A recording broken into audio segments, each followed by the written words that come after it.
Hi everyone, स्वागत है आपका अपने यूट्यूब चैनल क्रेजी पॉलिटेक्निक पे। हम उम्मीद करते हैं आप लोग स्वस्थ होंगे, मस्त होंगे और अच्छे से पढ़ भी रहोगे और आपका एग्जाम भी बहुत ही बेहतरीन जा रहा होगा। तो आज हम लोग जो आज का सेशन मतलब जो आज का एग्जाम हुआ था पावर इलेक्ट्रॉनिक्स इलेक्ट्रिकल ब्रांच का 2022 का, उसका हम लोग यहाँ पर सोल्यूशन करने जा रहे हैं। उन सारे एमसीक्यूज को हम लोग देखेंगे और साथ ही साथ कुछ सब्जेक्टिव क्वेश्चन को भी देखेंगे कि जो हम पढ़ाए थे उससे क्वेश्चन आया था कि नहीं। क्योंकि बहुत लोग आप लोग कमेंट कर रहे थे कि सर क्वेश्चन जो है बिल्कुल ही नया दे दिया था।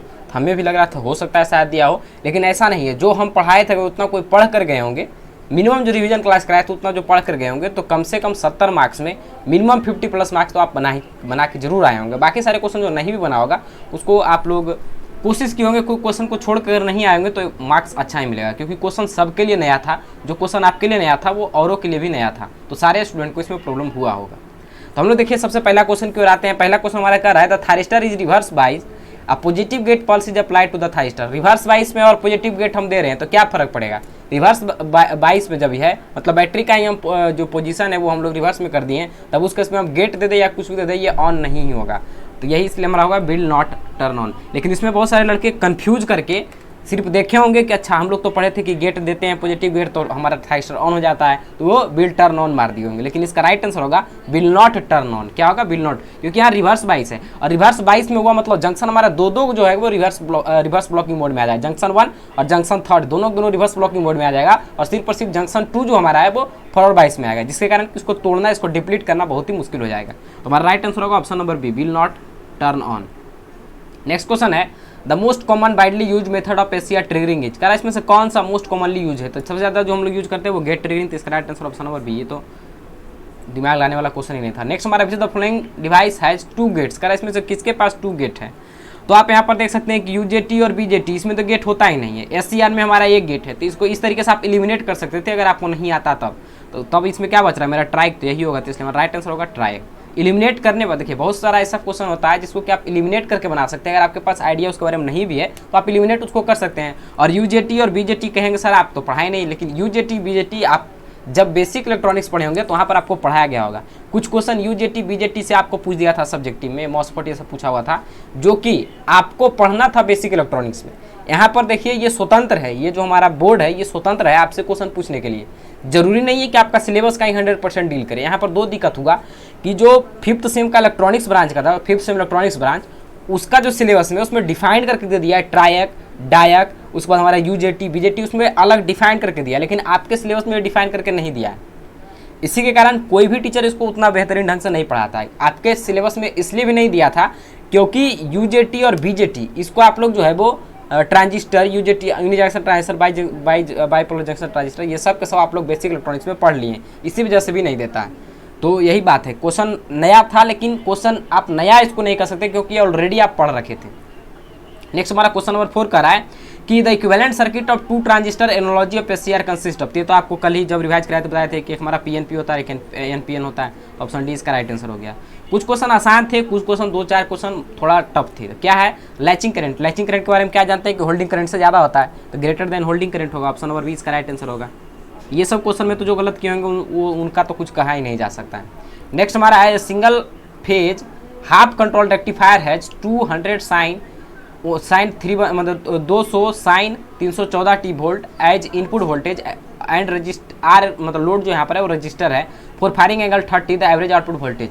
तो जब हम लोग हाफ कंट्रोल रेक्टिफायर पढ़े थे तो वहाँ पर एक फार्मूला भी आपको बताए थे। तो हमारा इसका फार्मूला होता था क्या, तो इसका हमारा वी आउटपुट हमारा होता है वीएम अपॉन में 2 पाई, वीएम अपॉन में 2 पाई और 1 प्लस के कॉस अल्फा। हम बोले भी थे कि इसको आप याद रखिएगा कि आपको इसको डायरेक्टली न्यूमेरिकल पूछ सकता है इसमें। तो यहाँ पर देखिए वीएम का वैल्यू कितना है 200 है, तो यहाँ पर रखेंगे 200 अपॉन में 2 पाई का वैल्यू लिखेंगे 3.14 और यहाँ पर हो गया 1 प्लस के कॉस अल्फा। कॉस अल्फा मतलब क्या, अल्फा मतलब क्या हो गया यहाँ पर हमारा फायरिंग एंगल, तो कॉस अल्फा मतलब कॉस 30।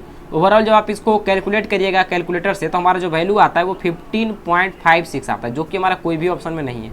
15.56 आता है जो कि हमारा कोई भी ऑप्शन में नहीं है। तो इसमें कुछ कहा नहीं जा सकता है कि इसमें क्या होगा। अगर बोर्ड का अच्छी तरीके से अगर क्वेश्चन सेट करता, पहली बात तो ये है कि जो बोर्ड में आपका क्वेश्चन सेट करते हैं 1% भी दिमाग लगाकर क्वेश्चन सेट नहीं करते हैं। कहीं का क्वेश्चन कहीं पे डालता है, पहले गूगल से कुछ सर्च करता है, टॉपिक को डायरेक्टली डाल देता है। ये वो समझता ही नहीं है कि उसका सिलेबस में क्या है, क्या हॉट टॉपिक होना चाहिए। जो टॉपिक पूछना चाहिए वो टॉपिक से क्वेश्चन पूछता नहीं, जिसको नहीं पूछना चाहिए उससे पूरा धड़ल्ले से पूछे जा रहा है। उतना इंपॉर्टेंट टॉपिक है, उस टॉपिक को छोड़ के हमारा मॉस्फेट, जिसको कि बच्चा नहीं पढ़ के गया, उसको भी पता है कि बच्चा ये नहीं पढ़ा है क्योंकि इसके सिलेबस में मेंशन नहीं किया, लेकिन फिर भी उससे क्वेश्चन दे रहा है, तो इसमें हम कुछ कहा नहीं जा सकता। इसलिए हम बोल रहे थे कि ये ऐसा सब्जेक्ट है जिसमें 20% क्वेश्चन डेफिनेटली नया होगा, और नया मिला आप। यहाँ पर हमारा राइट आंसर होगा 50.56। तो जो बोलते हैं बात को, उस पर आप ध्यान दीजिएगा, उस पर अगर आप अमल करते हैं तो डेफिनेटली एक आप अच्छा मार्क्स को गेन करेंगे। लेकिन अगर जो लोग हल्के में लेकर पढ़ते होंगे तो उनका तो कुछ कहा नहीं जा सकता है। नेक्स्ट हमारा क्वेश्चन है कि chopper can use to, chopper को हम लोग किस लिए उपयोग करते हैं? तो चॉपर को जो हम पढ़ाए तो वहाँ पर बताए थे कि ये हमारा क्या है, तो ये हमारा DC equivalent of AC transformer है। क्या बताए थे कि चॉपर जो हमारा होता है वो DC equivalent of AC transformer होता है। मतलब क्या हुआ कि ये जिस तरीके से एसी ट्रांसफार्मर हमारा स्टेप अप और स्टेप डाउन होता है, मतलब अपने वोल्टेज को बढ़ाता है और घटाता है, उसी तरीके से चॉपर में भी हमारा वोल्टेज बढ़ता है और घटता है। तो जो लोग सही से लेक्चर सुन के गए होंगे उनके लिए तो ये क्वेश्चन, उनके लिए देखिए ये क्वेश्चन नया था, लेकिन जो सही से सुन के गए होंगे वो आराम से इसका आंसर मार सकते थे। इसका राइट आंसर हमारा ऑप्शन नंबर सी हो गया। तो जो बोलते हैं उस पर थोड़ा अमल करिए और ध्यान देकर पढ़िए। नेक्स्ट हमारा यूजेटी कैन बी यूज्ड है।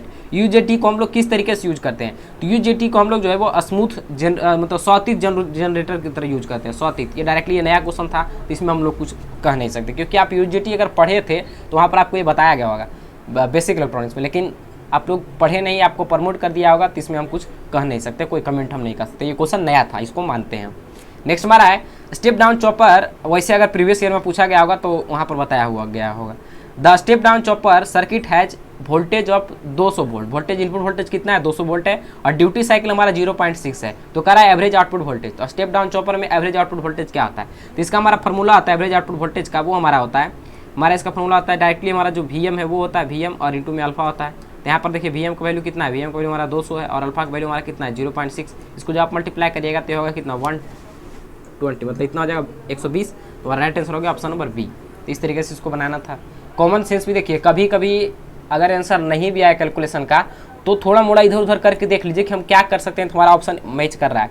अगर थोड़ा सा भी आप यहाँ पर दिमाग लगाते, थोड़ा मोड़ा अगर आगे पीछे कुछ गुना भागा करके देखते, तो देखिए अगर नहीं आ रहा है तब ये बता रहे हैं, ये हम बता रहे हैं कब, जब नहीं आ रहा है। लेकिन ये तरीका नहीं सही है, लेकिन इसमें चांसेस होता है कि आपका जो आंसर है वो सही हो जाए, क्योंकि यहाँ पर अगर कोई भी थोड़ा सा अगर दिमाग लगाकर देखा होगा, अच्छा इसको मल्टीप्लाई करके देखते हैं, पहले भागा किया होगा तो आया होगा 100, तो कंफ्यूज कर गया होगा। 100 तो नहीं आया, तो उसमें अगर 5 रहता तो 100 आता, तो वो कंफ्यूज नहीं किया होगा, ऐसा ये ऑप्शन तो नहीं होगा। उसके बाद भागा बाद क्या सोचा, अच्छा इसको गुना करके देखते हैं, गुना करके देखा तो देखा 120 आ रहा है, तो कर दिया, डायरेक्ट आंसर मार सकता था। तो थोड़ा दिमाग को इधर उधर घुमाना है, एग्जाम में समय आपको मिलता है, दिमाग को थोड़ा इधर आगे पीछे करिए, दिमाग को थोड़ा घुमाइए और कोशिश करिए कि अप्रोक्सीमेट आंसर तक पहुँच जाइए किसी भी तरीके से। लेकिन ये सबसे लास्ट मतलब तरीका है, सबसे लास्ट में इसको करना है, शुरुआती दौर में इसको ऐसे नहीं करना है। सबसे लास्ट दौर में जब देखेंगे एकदम नहीं बन रहा है, तब इधर खुरफाती दिमाग इधर उधर लगाना है। नेक्स्ट हमारा है अ converter which can operate in both 3 pulse and 6 pulse mode. करा इसमें से कौन सा ऐसा कन्वर्टर है जो 3 पल्स मोड के लिए भी काम करता है और 6 पल्स मोड के लिए भी काम करता है? तो वो हमारा होता है 3 फेज सेमी कन्वर्टर। कौन सा होता है? 3 फेज सेमी कन्वर्टर। नेक्स्ट हमारा है क्वेश्चन नंबर 11 हमारा क्या कर रहा है? तो 11 हमारा कर रहा है the step up chopper has VS I the source voltage. Source voltage हमारा VS है and alpha is the duty cycle the output voltage of the chopper. Output voltage हमारा क्या आता है? VS अपन में 1 माइनस का अल्फा, VS अपन में 1 minus का अल्फा। ऑप्शन नंबर बी इसका राइट आंसर होगा। नेक्स्ट हमारा है and SCR can brought to forward conducting state. करें SCR को हम लोग फॉरवर्ड कंडक्टिंग स्टेट में लाते हैं with gate circuit open the applied voltage exceed. Applied voltage कितना बढ़ना चाहिए? तो उसका फॉरवर्ड ब्रेक ओवर वोल्टेज से ज़्यादा होगा, तभी वो हमारा फॉरवर्ड कंडक्शन मोड में आएगा। तो ऑप्शन ए इसका राइट होगा, ऑप्शन ए राइट। जो अगर अच्छी तरीके से पढ़े होंगे SCR को, उसको दिक्कत इसमें नहीं होगा, और वैसे भी ये क्वेश्चन बहुत ही ईजी था, तो आप लोग बना सकते हैं। नेक्स्ट हमारा है the speed and torque of induction motor can be varies by which of the following method. देखिए ये क्वेश्चन ड्राइव से अगर कहा जाए तो थोड़ा मोड़ा मैच करता है, वहाँ पर स्पीड कंट्रोल पढ़ना है, लेकिन इस क्वेश्चन को अगर सही तरीके से देखा जाए तो यह क्वेश्चन आपका AC मशीन का है, जो कि आप लोग पढ़ के आए हैं, इसीलिए आपको दे देता है। कभी देखेंगे कि आप देखें पिछले भी एग्जाम में आपको AC मशीन का कुछ क्वेश्चन दे दिया था, तो यहाँ पर भी कुछ क्वेश्चन दिया है, मतलब ये आपके पिछले के कॉन्सेप्ट को भी यहाँ पर कभी कभी चेक करता है। अब इस पर आप क्लेम भी नहीं कर सकते कि सर हमारे सिलेबस से बाहर चल गया, क्योंकि ऑलरेडी आपको ये पढ़ के आप यहाँ पर आए हैं। अगर आप 6th सेम में आए हैं तो 5th सेम का AC मशीन तो जरूर पढ़ के आए होंगे, तो इसी वजह से एक आध क्वेश्चन आ जाता है कभी कभी। लेकिन जो अच्छे चीटर होते हैं वो ऐसा नहीं करते हैं, वो चाहते हैं कि विद्यार्थी अच्छा स्कोर करे, और लेकिन जो होते हैं थोड़ा तो एक्स्ट्रा ऑर्डिनरी होते हैं, वो इस तरीके के क्वेश्चन आपको सेट करते हैं कि बच्चा को कैसे एलिमिनेट किया जाए, कैसे उसको छाटा जाए।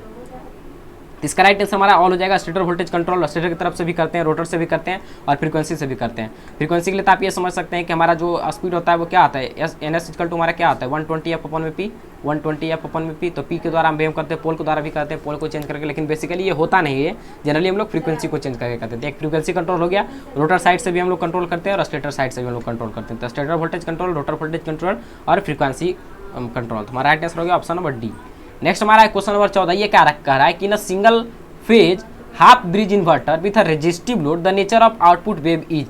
कह रहा है क्या, the single phase half bridge inverter with resistive load the nature of output wave form. ये तो आपको हम बना कर दिखाए थे, तो इसका आप लोग देखे भी थे कि हम बना रहे थे, तो वहाँ पर स्क्वायर आ रहा था या स्क्वायर हो गई, नहीं तो यहाँ पर स्क्वायर ऑप्शन में नहीं दिया है तो वो रेक्टेंगुलर होगा। आप देखे थे कि हमारा कुछ इस तरीके से हमारा आउटपुट वेव फॉर्म बना था, इस तरीके से हमारा आउटपुट वेव फॉर्म बनता था कंटिन्यूअस, जो कि आपको बताए भी थे। तो हमारा इसका क्या होगा, रेक्टेंगुलर होगा। ऑप्शन बी इसका राइट आंसर हो गया। नेक्स्ट हमारा क्वेश्चन नंबर 15 है, वो क्या कर रहा है, तो क्वेश्चन नंबर हमारा 15 कर रहा है कि which one of the following is the main advantage of SMPS over linear power supply. SMPS के बारे में हम सोचे थे कि आपको पढ़ा दे, एसएमपीएस यूपीएस बनाए हुए थे इसका कंटेंट, लेकिन पता नहीं फिर क्या आया दिमाग में कि हमने बनाया नहीं। अगर बना देते तो आज आप लोग का एग्जाम बेहतर जाता, लेकिन हम कंटेंट बनाए हुए थे, लेकिन फिर भी हम लेक्चर इसका नहीं दे पाए आपको। तो इसके लिए अब हमको लगा था नहीं कि ये पूछेगा, लेकिन पूछ दिया है तो आप हम क्या कर सकते हैं। लेकिन आप लोग अगर क्वेश्चन बैंक को थोड़ा मोड़ा भी अगर देख कर गए होंगे तो जरूर आप लोग इसको सॉल्व कर लिए होंगे। क्वेश्चन कोई टफ नहीं था, ये नहीं कह सकते कि क्वेश्चन डेफिनेटली मतलब 100% क्वेश्चन नया ही था।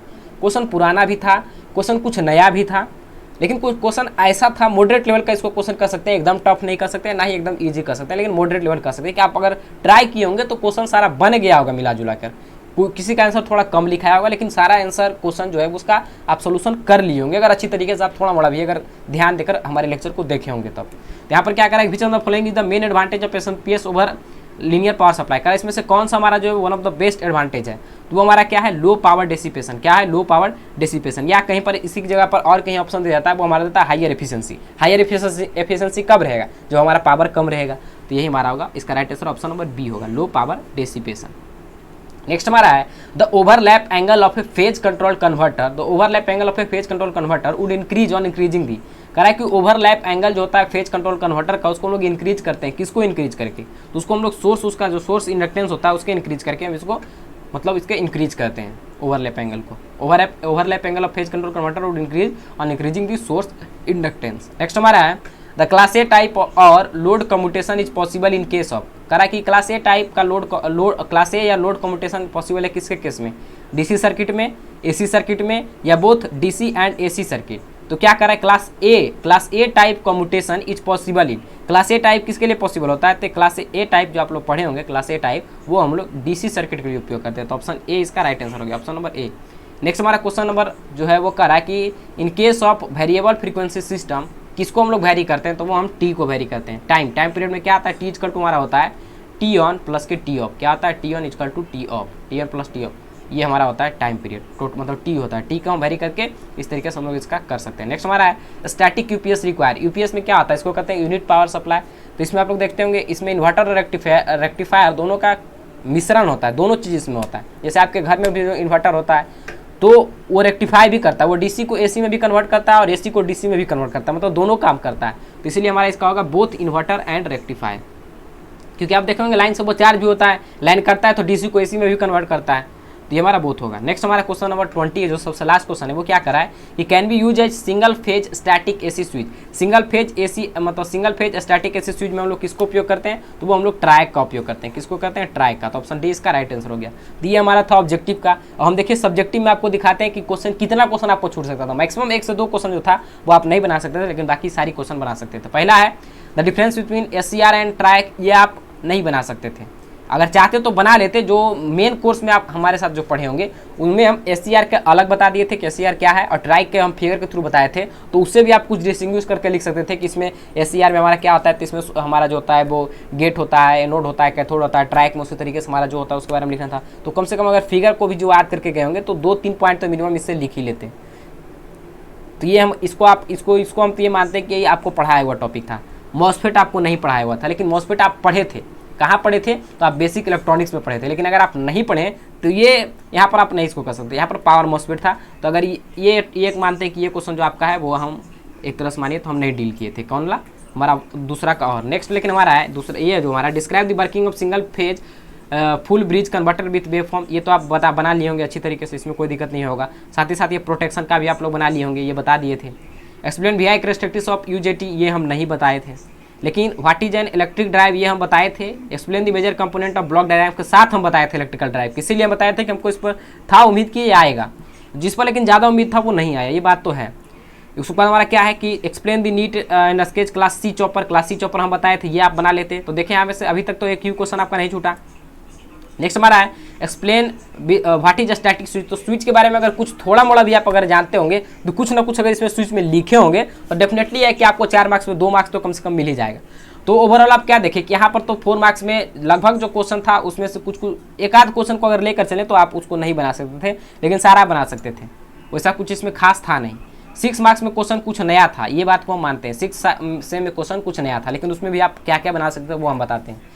क्या करा है, what is power diode, power diode क्या होता है, हाउ आर दे क्लासिफाइड, कैसे इसको हम लोग क्लासिफाई करेंगे, give the main feature of each type. तो पावर डायोड का मतलब क्या हुआ, पावर डायोड मतलब वही हमारा जितना डायोड अभी हम लोग पढ़े हैं, जैसे SCR पढ़े हैं उसके बारे में आप कुछ लिख देते हैं, मतलब उसी से रिलेटेड कुछ बात को लिखते हैं। डायोड जो हमारा पावर डायोड कितने तरीके से क्लासीफाई हुआ, ये हम क्लासिफिकेशन आपको बताए हुए हैं, क्लासिफिकेशन आपको हम बताए हुए जो हम पेड कोर्स जो हमारा मेन बस लक्ष्य बैच जो था उसमें पहला क्लास में हम इसको बताए हुए हैं क्लासिफिकेशन पूरा पावर डायोड का।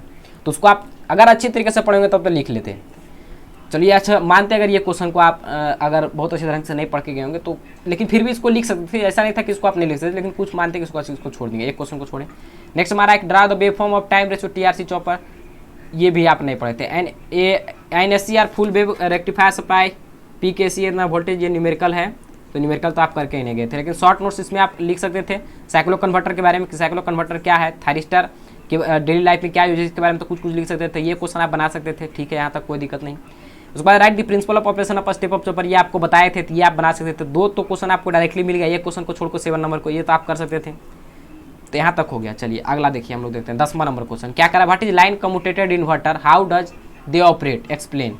या फिर है how can step up chopper can be use to regenerative braking of DC motor. Step up chopper कैसे हम DC मोटर के लिए हम बताए हुए थे, use for regenerative braking of DC motor. Regenerative braking के लिए हम तो नहीं, लेकिन फिर भी हम DC मोटर के लिए बताए हुए थे, तो इसको आप यूज वो भी लिख देते तो कम से कम काम आपका चल जाता। नेक्स्ट हमारा है कि explain any one suitable method of speed control of 3 phase, ये हम बताए हुए थे। तो ये क्वेश्चन ये हमारा मिल गया, इधर से आप बना लेते। इसको अगर आप मतलब थोड़ा सा अगर दिमाग लगाते तो कम्यूटेशन ऑफ इन्वर्टर में कुछ अपना तरीके से लिख सकते थे, नहीं तो जो हम DC मोटर के लिए स्टेप अप चॉपर के बारे में बताए थे उसको आप यहाँ पर लिख देते तो काम चल जाता आपका। तो एक क्वेश्चन ओवरऑल आप क्या देखें कि 6 मार्क्स में 2 क्वेश्चन अगर ओवरऑल सही तरीके से कहा जाए तो 2 क्वेश्चन आप नहीं कर सकते थे। एक क्वेश्चन ये हमारा हो गया और एक क्वेश्चन हमारा ये हो गया, कहाँ गया ये क्वेश्चन, ये दोनों क्वेश्चन को आप नहीं कर सकते थे, लेकिन बाकी सारे क्वेश्चन को तो आप आसानी से कर सकते थे। तो जितना हम पढ़ा कर भेजे थे अगर उतना पर आप सही तरीके से ध्यान देकर गए होंगे तो बाकी सारे क्वेश्चन को आप बहुत अच्छी तरीके से लिख सकते थे, लेकिन इन दोनों क्वेश्चन में कुछ ना कुछ तो आप जरूर लिख लेते।